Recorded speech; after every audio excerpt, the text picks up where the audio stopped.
കൂറ്റനാട് ചാലിശ്ശേരി പാതയിൽ വലിയ പള്ളിക്ക് സമീപം റോഡിൽ അറ്റകുറ്റപ്പണികൾ ആരംഭിച്ചു. പെരുമ്പിലാവ് നിലമ്പൂർ സംസ്ഥാന പാതയിൽ കൂറ്റനാട് ചാലിശ്ശേരി പാതയിലെ വലിയ പള്ളിയുടെ സമീപത്തെ അപകട കുഴികൾക്കും റോഡിലെ വെള്ളക്കെട്ടിനും പരിഹാരമായാണ് റോഡിൽ കട്ട വിരിക്കാൻ പ്രവൃത്തികൾ ആരംഭിച്ചത്. ഇതിന്റെ ഭാഗമായി പാതയിൽ ഭാഗിക ഗതാഗത നിയന്ത്രണവും ഏർപ്പെടുത്തിയിട്ടുണ്ട്.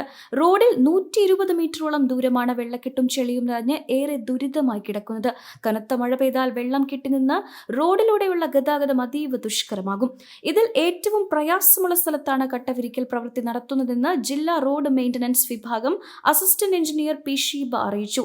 അതേസമയം റോഡിന്റെ വശങ്ങളിൽ കാനയുടെ പ്രവൃത്തി പൂർത്തിയാകുന്നതിലൂടെ മാത്രമേ ഇവിടുത്തെ വെള്ളക്കെട്ടിനും ചെളി നിറയുന്നതിനും ശാശ്വത പരിഹാരമാകുകയുള്ളൂ എന്നാണ് പ്രദേശവാസികളും വാഹന ഉടമകളും കൂറ്റനാട് ചാലിശ്ശേരി ഭാഗത്തെ ഓട്ടോ ടാക്സി ഡ്രൈവർമാരും പറയുന്നത്.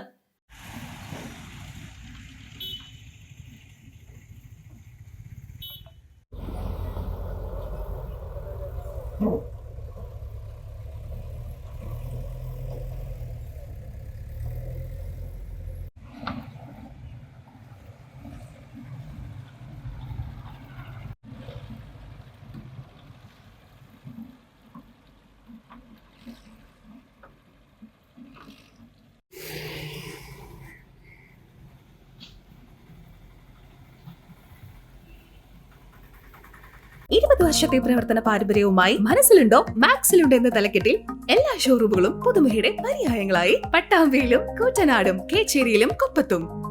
പട്ടാമ്പിക്കാരുടെ മനസ്സറിഞ്ഞുകൊണ്ട് പ്രൗഢിയോടുകൂടി 2 ഷോറൂമുകൾ. മനസ്സിലുണ്ടോ മാക്സിലുണ്ട്. Max wedding centre, Pattambi, Koottanad, Koppam and Kecheri.